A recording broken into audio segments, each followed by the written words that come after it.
Você está no canal Eu Estudo a Lição com o pastor Samuel Camilo. Hoje é quinta-feira, dia 9 de fevereiro de 2023.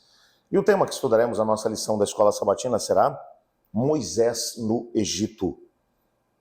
O texto que serve como base para o nosso estudo, Hebreus capítulo 11, versos 24 a 29, que vai ser uma espécie de resumo da história de Moisés. Quando pensamos que o tempo do nascimento de Moisés era também um tempo do cumprimento de profecias. Já faziam por volta de algo em torno de 400 anos, desde que Deus havia prometido a Abraão que dentro de 400 anos a sua descendência seria libertada da escravidão no Egito. Que a terra de Canaã seria dos seus descendentes. O povo estava numa grande expectativa. Enquanto Deus estava trabalhando para cumprir as suas promessas, por outro lado, encontramos o faraó do Egito, que com medo do grande crescimento do povo hebreu, havia tomado a decisão de mandar matar todos os meninos que haviam nascido dentro do reino. Moisés, recém-nascido, conseguiu ser escondido por sua mãe durante os primeiros 3 meses de vida. Como ela conseguiu isso? Bom, eu não consigo imaginar como pais tementes a Deus conseguiram, durante 3 meses, esconder uma criança. Mas eles conseguiram. Percebendo a grande dificuldade que eles estavam enfrentando, e Ellen White menciona que com grande oração, súplica a Deus, eles tiveram uma ideia. A filha do faraó, que era estéril e adorava ao grande deus Nilo, que era o rio que trazia fertilidade para o próprio reino, haviam alguns rituais de fertilidade que eram feitos por ela no contexto do próprio rio, num contexto de adoração. Usando essa mesma situação, Joquebede coloca o bebê Moisés dentro de um cesto de junco, completamente calafetado, e Miriam, sua irmã, vai acompanhando o cesto enquanto ele vai descendo o rio abaixo, até o local onde a princesa se encontrava. Quando aquele cesto vem aparecendo como uma dádiva do deus Nilo, pelo menos assim ela entendia, e aquele cesto é aberto, ela percebe um menino. Miriam, aproveitando ali a oportunidade, se aproxima dela e pergunta se ela gostaria que ela buscasse uma ama de leite para a criança. Ela diz que sim, e agora Miriam vai buscar a mãe, Joquebede, que passa a ser agora assalariada pela própria filha do faraó, enquanto vai criar Moisés nos primeiros 12 anos.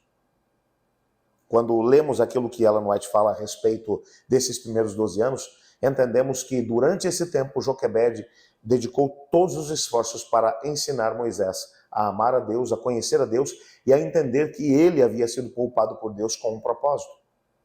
Não há nada mais importante que possamos dar para os nossos filhos do que a convicção de que Deus tem um propósito para a vida deles.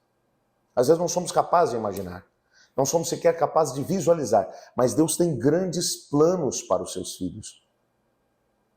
O fato é que aos 12 anos Moisés é levado de volta para a casa da filha do faraó, para o palácio, e então, como Atos capítulo 7, verso 22 vai nos dizer, e Moisés foi educado em toda a ciência dos egípcios e era poderoso em palavras e obras.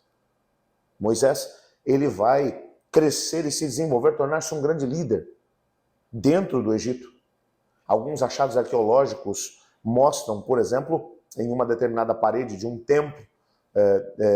templo de Hatshepsut, que cremos ter sido a mãe adotiva de Moisés, haviam algumas inscrições na parede, inscrições essas que haviam inclusive sido raspadas da parede, mas que foram recuperadas, onde havia a descrição do filho de Hatshepsut, que havia anexado ao Império Egípcio algumas partes distantes do reino egípcio, como a própria Etiópia. Moisés era respeitado e Ellen White vai mencionar que o próprio faraó tinha decidido que Moisés seria o seu sucessor no trono. Portanto, humanamente falando, ele estava com a vida feita, com a vida ganha. Mas o que fica difícil de se compreender é que o texto também de Atos capítulo 7, versos 23 e 24, nos diz que Moisés, já adulto, tomou a decisão de mudar o destino da sua história e preferiu ser chamado de israelita do que herdeiro do trono do Egito. O coração de Moisés estava no lugar certo. Quando nós olhamos para a história desse homem, que poderia ter se apegado àquilo que ele já possuía, que era seu, as riquezas, as honras do Egito, ele podia ter tomado a decisão de ficar por ali. Identificar-se com um grupo de escravos não fazia sentido nenhum. Eu fico me perguntando, se Moisés tivesse seguido por esse caminho, como sua história teria sido contada? Talvez hoje, o que saberíamos a respeito dele é que ele havia se tornado uma múmia em algum sarcófago no fundo de alguma pirâmide lá no meio daquelas areias do Egito.